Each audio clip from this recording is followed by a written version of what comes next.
নমস্কার। ছাড়পত্র, কবি সুকান্ত ভট্টাচার্য। যেই শিশু ভূমিষ্ঠ হলো আজ রাত্রে, তার মুখে খবর পেলুম সে পেয়েছে ছাড়পত্র এক। নতুন বিশ্বের দ্বারে তাই ব্যক্ত করে অধিকার জন্মমাত্র সুতীব্র চিৎকারে। খর্বদেহ নিঃসহায়, তবু তার মুষ্টিবদ্ধ হাত উত্তোলিত উদ্ভাসিত কি এক দুর্বোধ্য প্রতিজ্ঞায়। সে ভাষা বোঝে না কেউ, কেউ হাসে, কেউ করে মৃদু তিরস্কার।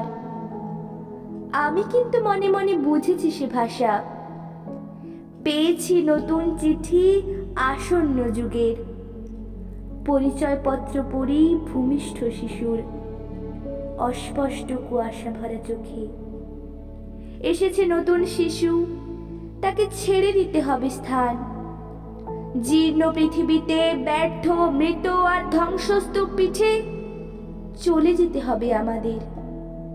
চলে যাব, তবু আজ যতক্ষণ দেহে আছে প্রাণ, প্রাণপণে পৃথিবীর সরাবো জঞ্জাল। এই বিশ্বকে এ শিশুর বাসযোগ্য করে যাব আমি। নবজাতকের কাছে এ আমার দৃঢ় অঙ্গীকার। অবশেষে সব কাজ সেরে আমার দেহের রক্তে নতুন শিশুকে করে যাব আশীর্বাদ। তারপর হব ইতিহাস।